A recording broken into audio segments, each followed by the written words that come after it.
Bonjour et bienvenue dans le Summer Break de Chef. Je suis Sophie Plumer, votre hôte. Le Summer Break, c'est une semaine de pause dans votre quotidien bien chargé. Une semaine où vous pouvez mettre de côté toutes vos obligations, votre to-do list, et enfin vous lâcher la grappe. Mais ralentir et se lâcher la grappe, ce n'est pas toujours simple. Le cerveau continue de fonctionner en toile de fond et on a parfois du mal à déconnecter. Alors avec Malika Azaïes, qui est coach et thérapeute, nous avons concocté 6 courts épisodes de podcast pour vous accompagner dans ce ralentissement estival. 6 épisodes pour comprendre ce qui se joue dans le retour à la slow life et vous aider à construire la suite avec sérénité. Concrètement, nous avons exploré 6 thèmes. Chaque thème est une étape d'un cycle qui vous aidera à prendre soin de vous et à penser votre impact de manière positive. J'espère sincèrement que ce Summer Break vous aidera à bien déconnecter. Je vous souhaite une belle écoute et un bel été. Bonjour Malika. Bonjour Sophie. Nous avons abordé 3 thèmes jusqu'à présent. Le thème de ralentir, celui de relâcher et celui de sentir. Nous sommes ensemble pour aborder la notion d'exprimer. Alors ma première question pour toi, ça veut dire quoi exprimer ? Le sens le plus commun de exprimer, ce serait dire. Moi, la manière dont j'aime bien le voir, c'est comme tu sais quand tu inspires et tu expires. Mon idée, c'est que tout ce que j'emmagasine, tout ce qui rentre à l'intérieur de moi, ça processe à l'intérieur et à un moment donné, il faut que ça sorte du corps, si besoin. Peut-être pas tout, mais une partie. Donc pour moi, dans exprimer, il y a mettre à l'extérieur. Pour respirer, j'inspire et j'expire. Aussi bien, je vis ma vie et il y a des choses que je garde et des choses que je remets à l'extérieur, en contact avec mon environnement. Et ça peut être dire, mais ça peut être plein d'autres choses que dire. Et alors pourquoi c'est notre 4e étape ? Pourquoi ça vient après sentir ? Il arrive qu'on dise pas. Il arrive qu'on n'exprime pas. Et autant parfois c'est super. Et il y a quand même beaucoup de cas où il y a quelque chose où ça se bloque. Il peut y avoir un tout petit peu de mal-être, ou beaucoup, voire même de la souffrance, mais ça reste à l'intérieur. Et moi, je me sens assez militante là-dessus. Sur quoi tu te sens militante ? Quand le cadre est sécure, de pouvoir dire, de pouvoir relâcher ce qui était à l'intérieur. Je me sens assez militante là-dessus. Donc ça, c'est la première raison. La deuxième raison, c'est que moi, je suis gestaltiste, donc je pratique en gestalt thérapie. Et en gestalt thérapie, on considère ce qu'on appelle le cycle du contact. Si je le schématise comme un cercle qui permet l'apprentissage, qui permet le développement, dans ce cycle, on commence par ralentir, peut-être quelque chose d'un vide fertile, peut-être quelque chose d'un rien, mais un rien dans lequel, petit à petit, ma capacité à sentir prend plus de place. Et si je prends un exemple, peut-être, dans ce rien-là, quand je suis posée, ou en tout cas dans un moment de ralentissement, je vais sentir que j'ai faim. Et puis je vais décider d'aller vers ce besoin. Donc je vais me mettre en mouvement pour prendre une pomme. Donc là, je me mets en mouvement. Je vais croquer la pomme, sentir que c'est bon pour moi, sentir que vraiment c'est ce qu'on appelle le plein contact, c'est-à-dire je sens que quand je croque la pomme, à la fois j'en avais envie, mais à la fois la rencontre avec le réel est vraiment bonne pour moi. Et puis je finis ma pomme, et j'ai un moment comme où je prends conscience que ce moment est terminé, et à la fois je me dis « Ah, j'avais faim, j'ai mangé cette pomme, et c'était bon pour moi ». Dans ce cycle-là, on passe par toutes ces étapes. Je sens, je vais vers, je vis quelque chose d'un plein contact, je relâche, j'apprends de la situation et je suis capable de refaire une boucle comme ça. Une boucle dite vertueuse. Et pour moi, à partir du moment où on a ralenti, qu'on a relâché, qu'on a senti, le mouvement d'aller vers, ça peut être un mouvement d'expression. Peut-être je ressens le besoin d'exprimer quelque chose, ou je ressens le besoin de libérer quelque chose énergétiquement ou corporellement. Donc juste après, il pourrait y avoir ce mouvement d'aller vers qui se traduirait par quelque chose d'une forme d'expression. Tu disais juste avant que tu militais pour exprimer quand le cadre est sécure. Ça veut dire quoi quand le cadre est sécure ? Je crois que je vais répondre en fait à la question par d'autres questions à se poser chacun. C'est-à-dire quand est-ce que je peux exprimer ou quand est-ce que j'exprime pas. Il n'y aurait pas une injonction à tout exprimer. Il n'y aurait pas une injonction à la conscience de ce que je vis à chaque instant et à dire ce que je vis. Voilà, on n'est pas dans un truc aussi stable, aussi peu mouvant que ça. Pour moi, quand il y a des endroits où je peux dire, où je peux exprimer, c'est que je me sens suffisamment sécure pour ça. Les endroits où je sens que je relâche pas, où je retiens, pour moi, il y aurait 2 questions à se poser à cet endroit-là. La première, ce serait, jusque-là, dans cette situation-là, je n'exprime pas. Je ne dis pas, je ne bouge pas. En quoi c'est génial de faire ça? En quoi ça m'a servi jusque-là? En quoi ça m'a permis de me construire et d'arriver à qui je suis aujourd'hui dans les belles facettes? Donc, à quoi ça m'a servi? Donc, il y a à la fois à remercier les endroits où j'ai pas pu exprimer, et il y a à regarder, finalement, est-ce qu'il y a des endroits où moi j'aimerais que ce soit différent? Est-ce qu'il y a des endroits où je sens que j'aurais besoin d'exprimer? Il faut savoir que moi j'ai 42 ans. Si par exemple, ça fait 42 ans que quand on me demande Malika, t'hésites pas, quand t'as un problème, si t'as besoin, tu m'appelles, et que ça fait 42 ans que moi quand j'ai un problème, j'appelle pas. J'ai beau me dire oh là là, faudrait que j'ai la conscience que un tel et une telle m'ont dit que si j'ai besoin, je peux appeler. Eh ben ça va pas fonctionner. Par contre, si je mets de la conscience sur qu'est-ce qui fait que jusque-là, j'ai pas pu exprimer ce mouvement-là de cette manière-là, et si je me dis, ok, il y a peut-être des situations dans lesquelles, effectivement, je pourrais essayer de faire ça, c'est un peu différent. Ce que je comprends dans ce que tu dis, c'est que, on n'exprime pas tout le temps et c'est ok. Oui. Que parfois, on n'a pas vraiment conscience de quand est-ce qu'on exprime, quand est-ce qu'on n'exprime pas. Et c'est aussi ok. Derrière le mot sécure, tu mets que je sois en capacité, de manière sereine, fluide, à exprimer ce qui est. Pour moi, la partie sécure, c'est éviter tant que possible de pas être blessé. Donc il est vraiment question de se mettre à un endroit tant que possible où je vais pas sentir de la violence, à un endroit où peut-être c'est déjà sensible pour moi. Peut-être je parle pas dans ces moments-là parce que peut-être j'ai été mal accueillie. Donc dans la partie un espace sécure, pour moi, il y a donc si on est sur le dire, il y a avec qui, dans quel contexte, jusqu'où je vais. Il y a toutes ces choses-là qui font sécurité. Et il y a aussi comment je me sens.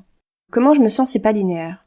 Du coup, il y a des fois où je me sens peut-être dans un niveau de vulnérabilité où je suis pas en capacité d'encaisser juste un hochement de tête qui peut-être voudrait dire mais je comprends pas ce que tu dis. Et ben dans ces moments-là, c'est peut-être pas le bon moment. Parfois, on exprime des choses sans conscience, alors que le cadre n'est pas sécure, alors que on n'a pas vraiment envie, mais ça c'est plus fort que nous, alors que on peut regretter ce qui va se passer à la fois. Voilà, parce que peut-être on a été trop loin dans nos propos, peut-être parce qu'on a eu un geste qu'on voulait pas, peut-être qu'on s'est mis en mouvement vers une situation dans laquelle on se retrouve in fine un peu coincé. Est-ce que tu peux m'aider à décrypter aussi ces situations-là? Oui, on peut essayer. Ce que j'entends, c'est j'ai vécu une situation dans laquelle je suis allée trop loin dans mes propos, mes paroles ont vraiment dépassé ma pensée, du coup peut-être ça crée une situation au moins de malaise, voire un tout petit peu plus. A posteriori, je peux vivre soit avoir vécu quelque chose de violent, ou me sentir honteuse tout simplement d'avoir dit un truc trop fort ou trop loin, ou un truc que je voulais pas dire maintenant mais après, ou que je m'étais même dit que j'allais pas dire du tout. Ça arrive quoi. Surtout pas dire ça et bam, ce qui sort c'est juste le truc que je voulais pas dire. Donc je me sens honteuse. Mon besoin ce serait d'être accueillie avec le fait que je suis imparfaite à cet endroit-là. Bah ouais, en fait je voulais pas, je l'ai fait. Bah ouais. Et en même temps c'est fait. Et en même temps ça s'est vu. Ça arrive d'avoir des mouvements désajustés. Je reviens sur l'importance de reboucler sur tiens, qu'est-ce que j'ai vécu, qu'est-ce que ça m'a appris, avant d'entamer sur un nouveau cycle. En plus, si j'ai honte, c'est super dur en fait de bouger avec de la honte. Moi, mon conseil, il est peut-être un peu trop simpliste, mais c'est de mettre de l'amour à cet endroit-là. Oui, je suis allée trop loin. Oui, j'ai dit un truc que je voulais même pas dire, puis en plus je me l'étais dit avant ou je voulais pas le dire. Ok. Est-ce que ça fait de moi quelqu'un de pas aimable en fait? Je crois pas. Est-ce que ça arrive? Oui. Qu'est-ce que je peux faire pour le dire, en fait? Parce que peut-être je peux dire que je suis désolée aussi. Je peux dire que moi j'en souffre, que je voulais pas le dire. Mais il y a comme remettre du mouvement à cet endroit-là, pas rester sur un truc grippé tout sec, où je reste loin. Et après, j'aurais quand même envie de rajouter quelque chose, c'est que là je l'ai parlé comme si j'étais très centrée sur moi et sur la personne qui dépasserait le cadre qu'elle s'était fixé. Et je trouve que c'est toujours intéressant de regarder, ok, qu'est-ce qui s'est passé dans l'environnement pour faire en sorte que je m'étais dit que je le ferais pas, et pourtant je l'ai fait. Il y a à cet endroit-là aussi, même si c'est moi quelque part, peut-être quelque chose à regarder, à observer de l'ordre de la co-responsabilité. Il se trouve que c'est peut-être dans certains environnements que je déborde. Qu'est-ce qui se passe dans ces environnements pour que j'ai besoin de dire des trucs que je voulais pas dire? Je le savais. Tu vois? Et ça parle de moi, mais très probablement que ça parle aussi de mon environnement dans une certaine mesure. Et ça, c'est aussi intéressant de le regarder. Parce que je peux apprendre de mes mouvements, mais mes mouvements, ils se font au contact du monde. Vraiment. Et alors si je tire ce fil, quand on se rend compte que je suis dans un environnement qui a cet effet-là sur moi, qui a cet effet d'aller au-delà de ce que j'ai envie, et qui a comme un trop-plein que je suis obligée d'exprimer. Est-ce qu'il y a des choses qu'on peut faire? Est-ce qu'il y a des choses qu'on peut exprimer pour avoir un impact sur cet environnement? Pour moi, ça nécessite de se poser et de regarder qu'est-ce qui fait cadre pour moi. Qu'est-ce qui fait que je suis pas disloquée, que je me dis pas, je suis pas la personne que je veux être de manière régulière dans cet environnement-là. Qui est la personne que je veux être? Je sais que j'arrive à l'être dans certains autres environnements et pas là. Donc revenir à qu'est-ce qui fait cadre? Pourquoi je suis là? Peut-être qu'est-ce qui fait que le cadre a été rompu et que du coup je me trouve dans des situations comme ça?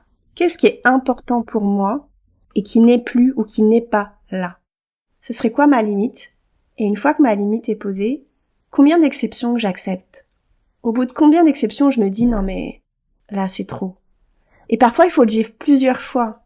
Tu vois, moi, j'ai eu cette expérience de me dire ok la règle c'est ça. Et puis je l'éclate une fois, 2 fois, 3 fois. Au bout de combien de fois ça devient invivable? Parce qu'il y a quand même à avoir de la souplesse. On peut pas se dire je décide un truc et puis hop, je me volatile quand c'est pas le cas. Non, il n'y a pas ça. Donc après c'est à chacun de voir. Moi, par exemple, je sais que j'ai une règle que quand je me fixe des cadres à la semaine, si j'éclate mon cadre plus de 2 fois par semaine, je suis mal. Mais tu vois, il y a vraiment à se poser la question de qu'est-ce qui fait cadre pour moi.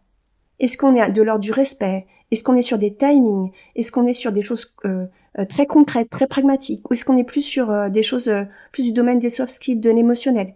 Peu importe. Qu'est-ce qui fait cadre pour moi? À quel endroit je peux rester au contact de l'autre de manière sécure? À quel endroit je déborde parce que je sens qu'il y a quelque chose qui l'est plus en fait. Ça peut plus rester dans le cadre qu'on avait défini jusque-là. Depuis le début, on parle beaucoup de moi en tant qu'individu. J'aimerais t'emmener un petit peu vers le cadre de l'entreprise qui gère ces individus et qui crée, propose, voire parfois impose des cadres. Comment est-ce que l'entreprise peut faire évoluer son cadre avec cette dynamique-là qu'on est en train de décrypter ensemble, ralentir, relâcher, sentir, exprimer? Comment tu réagis à ça? Je me sens assez catégorique là-dessus. Un système qui ne ralentit pas n'est pas en capacité de se poser la question de qu'est-ce que je fais différemment, pourquoi je le fais, qu'est-ce que je dois changer. Un système qui ralentit pas peut pas se mettre en mouvement différemment. C'est la première chose. Je vais continuer plus de ce que je sais faire. Peut-être c'est génial pour partie. Je peux imaginer que dans le temps dans lequel on vit, c'est pas suffisant. Relâcher. Pour moi, relâcher, c'est aussi laisser de la place à la vulnérabilité. C'est aussi une vision du monde. C'est aussi accueillir en moi toutes les parts qui ne savent pas, et qui sont des belles parts. Parce que quand je ne sais pas, je me mets en mouvement différemment. J'écoute, je sens, je réfléchis différemment. Imagine 2 secondes que, au lieu de prévoir dans des jolis tableaux hyper intelligents ce qui va se passer dans les 6 mois, tu sois dans l'incapacité de le faire. Parce que juste tu ne sais pas. D'expérience, il se passe des choses magnifiques.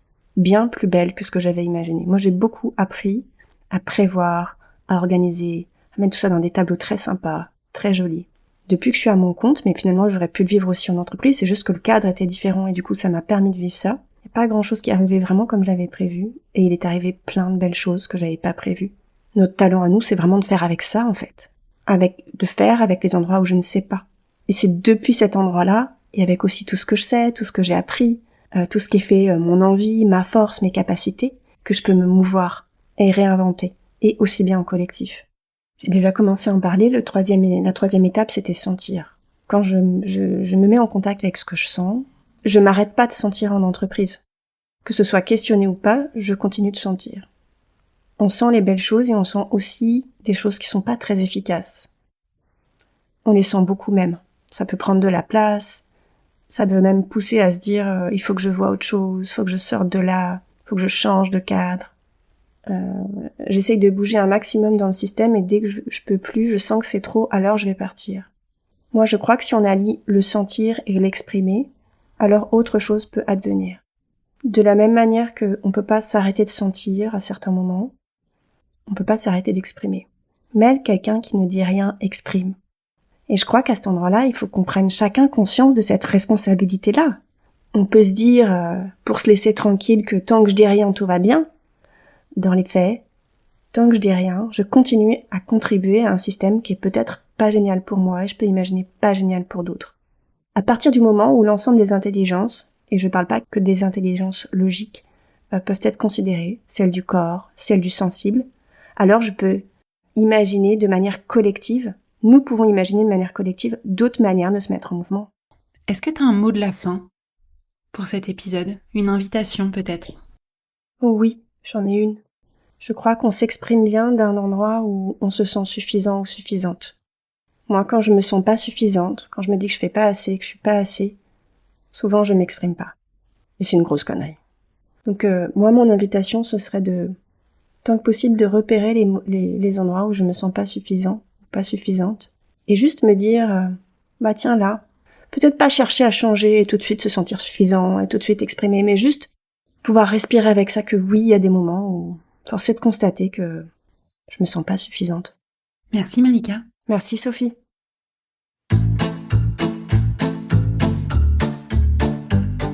Un grand merci pour votre écoute de cet épisode du Summer Break.